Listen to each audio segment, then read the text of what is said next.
So we are in the process of internationalization, and we have a little bit more about our university. We have 10 different schools. We have programs from engineering to biotechnology to science to law, media, and various other disciplines as well. So our university is headed by our Chancellor, Professor Dr. Shomit Ray, who is also a member of International Association of Universities, or AIU. And earlier today, Professor Dr. Suranjan Das already delivered a fantastic talk about internationalization of higher education in India. Who is our Vice Chancellor, and he's also the President of Association of India of this kind of international event that takes place in our university. Professor Purimal Chandra Biswas was already part of our earlier internationalization project at our university, and four of us visited the 5th general meeting, and it was a wonderful experience. And I would like to thank all the participating universities here for doing fantastic. The focus of our talk today is strengthening and enhancing internationalization at Adamas University. It's a strategic approach. Well, we would like to develop a more incisive institutional strategy. Our key focus area would be to focus on, we want to have comprehensive student mobility programs. Now, we have some of these aspects in our campus already going on, but we listed in our website at adamasuniversity.ac.in. Our intentional strategy is to be a globally leading university that connects knowledge and cultures across national borders. We aim to improve international student experience. We will focus on research and innovation, education and academic opportunities to students, international engagement, and creating impact and reputation, stakeholder engagement, and income generation. These are aspects of internationalization of our university, and we have made some progress along these lines, but as already mentioned, we are looking for take this even further. So this is the current analysis of internationalization at Adamas University. We have signed a memorandum of understanding of 83. We have a lot of research publications because we have different disciplines from School of Science, we have biotechnology, we have law, and so we collaborated. Some of them are interdisciplinary, and some of them are with scientists who are included in 2% research scientists in the world. The European Union, and also we organize many of the international conferences, webinars, and also finally the student, faculty, and the staff mobility, more than 50 numbers. And you can see some of the activity when the students are from other universities, from Europe or elsewhere, they're coming, they're engaging with our students, and they are getting a true sense of cultural exchange in this process. These are the 4 projects that I was mentioning. This includes the Erasmus Plus in India project in 2018 to 22, then Erasmus Plus Staff Mobility project 19 to 22, and then Erasmus Plus Rishi project started from 2019 this year, and Erasmus Plus Student Mobility project which is 22 to 23. So, and apart from this, we are also have some funding from other European funding agencies like Microbiology Society, of which I am a part for the last 8 years. We also get funding. We have also received funding from Royal Society of Chemistry and European Molecular Biology Laboratories. So the strategies to enhance internationalization, as I was mentioning, so our focus will be on along these lines: global academic excellence, strategic international partnership, comprehensive mobility programs. But also during this process, we would also like to have collaborative research, joint programs, and others which are detailed. On the right, this picture of the slide, you have a picture of the faculty from Bajpayee University visited Adamas University. So it's a truly sense of excellence. We want to have an improvement in global rankings. We try to vision's commitment towards academic excellence, particularly global academic excellence, so we are globally visible. And also the research impact that we have started. and we want to improve on that. And with this, it will also help us to increase our recognition, particularly with renowned global institutions.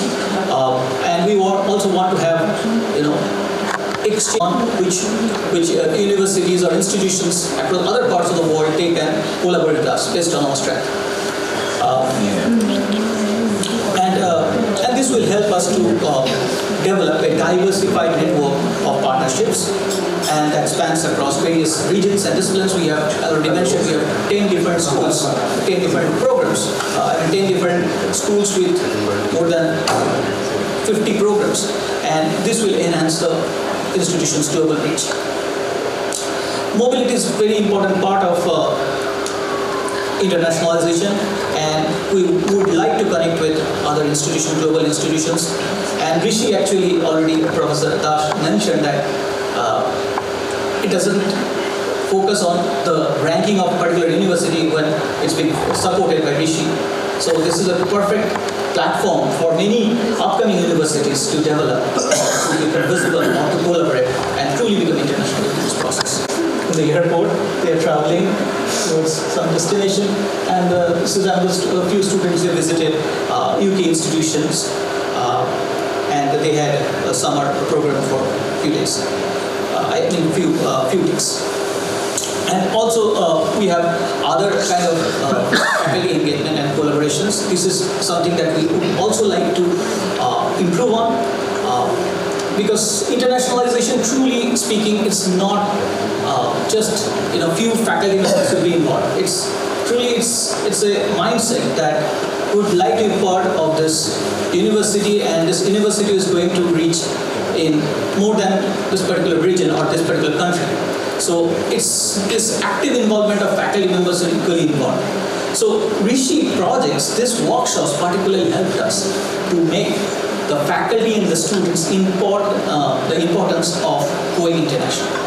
So this actually created a lot of interest. So which is a good outcome of this particular project.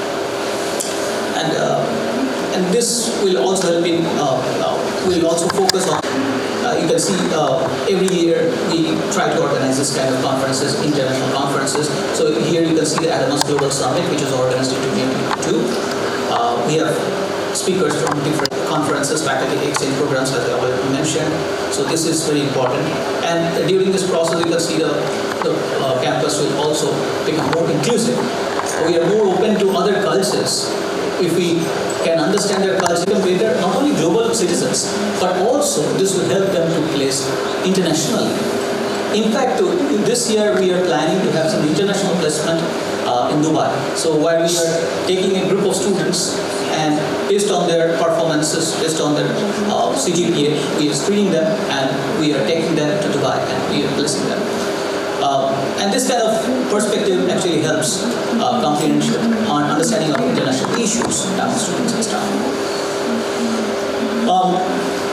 Also, there are innovations in teaching platforms like Canvas, Microsoft Teams, Coursera, we have talked in during the lunch, and also LinkedIn Learning for students and faculty members. We want to have a clear and consistent communication of the institution's internationalization, efforts, achievements, and opportunities. This will improve the visibility and positive reputation in the academic community globally. It will also help us to attract top talent and collaborative research opportunities. We also want to have, this would require some kind of funding, and of course we want to have this through successful international partnerships. We want to guide. So sustainability is very important for internationalization, and not only us, we are very much new university, but there are other universities which also they feel the awareness and also the support for such kind of internationalization program, and which is actually helping us to go towards the direction to make it sustainable. Also, we'd like to have some compliance with global standards. The indicators are, we would like to adhere to international education standards, regulation, and best practices. We've placed robust policies and procedures in place, and it would ensure the compliance and ethical conduct in all international activities. Furthermore, we would like to strengthen the alumni relations, increasing engagement with international alumni, particularly who are based abroad, so that we can create this global network. The students of today, they will be alumni tomorrow, and some of them will be placed internationally, so we'll have this network across the globe. And this will eventually contribute to institution success and reputation. And alumni involvement can involve the mentorship programs. They can be the mentors of the next generation of students in our university, either through online or through coming here once in a while. This can also enhance the global impact of our graduates. So, if I would like to summarize the reflections on the Rishi project, I have summarized here. This is my personal reflection on the Rishi project. We have some resources already in the university, and Rishi project actually helps us to utilize how to utilize this resource, strengthen this resource, enhance these resources for the implementation of curriculum internationalization. It helped us to focus our international efforts to be more inclusive and sustainable. Without support of such, such programs, such projects, we would not be able to continue. So this has to be sustainable, as already Dr. Das told suggested in the morning. So if we have Rishi 2, we can continue, because this is a journey, this is an ongoing journey, and we have to continue in that way. And another reflection on the Rishi project, that because of these workshops, the students and the faculty are very much aware of being culturally sensitive. The language support that is needed at local places to influence education, and there should be an equitable access to opportunities. Some urban, already in the morning we had, there was a discussion that most of the universities, they can be placed, they are situated in urban locations. So in the rural setting, they may not have the access to opportunities. So that is another focus.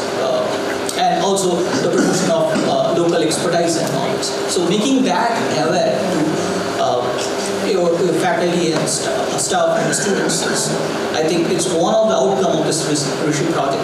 And it also helps us to enhance academic quality, foster cultural exchange, promote research collaboration, and contribute to economic growth. With that, I would like to pass on to Dr. Indrani Ghosh to talk about the Internationalisation plan. Thank you, Dr. Mitra. Talk at the last session is very difficult, I understand. Most of you are feeling sleepy and tired. So I'll not take much time. So I just like to focus on a few pointers that we have in our SIP. So most of the pointers, like point 1 to 4, have been covered by Dr. Mitra, and last 4 points I'll be covering a bit fast. So synergies with territorial context, that is very important. And in terms of this, the current state, if I discuss that Adamas University is maintaining a moderate level of interaction, I will say, with the stakeholders. Here the stakeholders means I involved in industry partners, researchers, and the local community. So although there are quite a bit of steps that we have taken in terms of engaging stakeholders, but I think we need to reach more about in this context. So we need to aim to have a hub for this collaboration in the next coming years. Also, Professor Das very importantly, he mentioned about that we need to have academia-industry collaboration for generating students who are actually employable, who are actually acceptable in the industry. So we have identified certain activities for enhancement of these steps. So like industry-academia collaboration that we are already have started. We have set up a few industry collaborations who are providing internship opportunity as well as placement opportunities, and we need to think that this should be measured, like indicator should be that number of collaborative projects as a result of this exchange of knowledge between the academia and the industry professionals. We need to create a research consortia. So I will not say it's not there, it's not existing, not like that. Research consortia is there. Many faculty members are actively involved in research collaboration with partner universities in outside India. But however, this research consortia should be more active in the these things, what I need to say that more faculty members should be involved in collaborative research.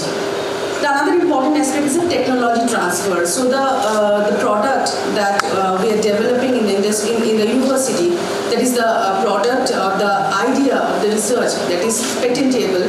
So that should identify, that needs to be identified, and we should try to transfer that technology from the university for the commercialization of products, and that will help to making that recognition in the territorial or in the regional level. So number of technology transfer agreements, that could be an indicator for this initiative. The other one is important is entrepreneurship. So entrepreneurship is quite, is again I will say, although I write it limited, but I will say in that sense limited in terms of the training of entrepreneurship. But there is a cell that is developed and developing more, that is EUA Center that we have. It is the only EUA Center in Eastern India, as if I am correct, sir. So which is supported by BIRAC, which is a Government of India enterprise, and this EUA Center that plays a crucial role in promoting applied research, innovation, and this entrepreneurship ecosystem. So there is recently a fellow from EUA Research Center. His idea, his startup has been identified in Global India Bio Summit in very recent times, like few days back.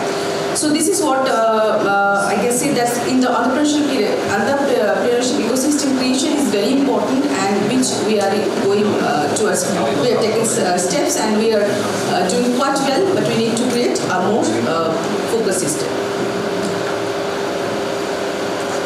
So the other important aspect that we have identified in this synergies with the territorial context is to meet the community, is to meet the civil society organizations, and currently I will say this part is not well developed, and there is no specific or designated meeting spaces that can facilitate the open discussion with the university and with the civil society organizations.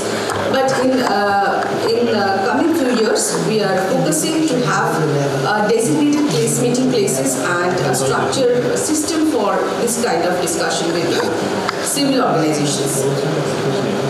So this could be measured in terms of the number of community events, that is tracking the increased number of events that held within these designated meeting spaces involving numbers of local community and external organizations.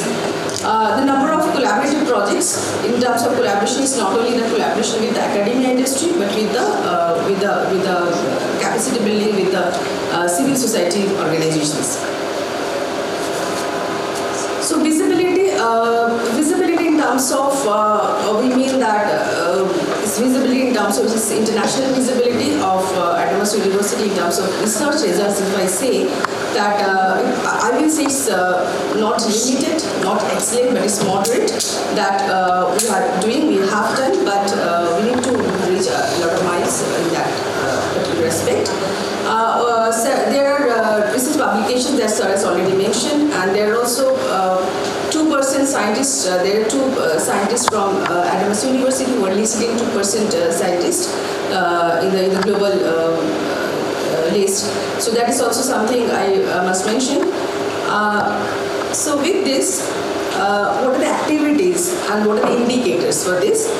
So one is definitely that international collaboration initiatives. So these initiatives could be viewed in terms of engaging faculty members or encouraging faculty members to take part in international conferences, student and faculty exchange programs, open access publication policy, and the indicators could be that increased number of international research collaborations, frequency of faculty participation in the conferences, research citations and impact factor improvement, successful implementation of open access publication policy. In terms of sustainability, which is a very important aspect of any project, because the project or any collaboration can be started, but to maintain that or to continue that, which is more challenging part. So I think for that, a certain institutional framework or policies needed, very much a strong, robust policies is needed to continue or to continue this internationalization, the sustainability of the projects. Currently, I will say that it is the framework needs to be revamped, it needs to be developed more impactfully. There are limited partnership with foreign institutions. Why I'm saying it limited? Because we have number of MOIs, but active MOIs we need to increase. That actually with whom we are doing work. Maybe we are working. So that we need to develop. There are limited student and faculty mobility, although we have few, but we need to increase that. We are in terms of resource allocation and funding, that is also inadequate in current state. So definitely, what we are looking for in the future 3 years is I have already mentioned a robust institutional framework and policies for internationalization, increased number of partnerships and collaborations with foreign institutions, strong cultural awareness and diversity initiatives, what few we have taken, active research and innovation, regular student and staff mobility, and regular monitoring and evaluation mechanism that should be in place.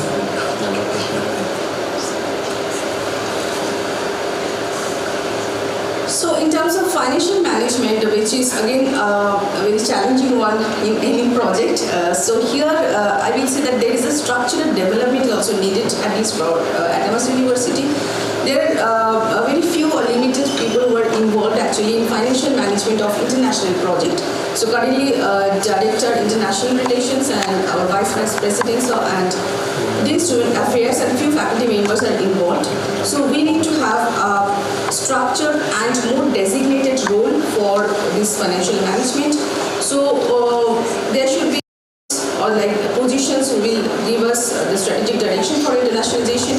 There should be operational manager for this international project management. There should be support services for international students. And there are marketing strategy development officers. So this kind of role should be defined for this financial management and overall management of internationalization project. So this is what I have mentioned here, the different committees and different units that need to be developed, and we are in the process of doing that.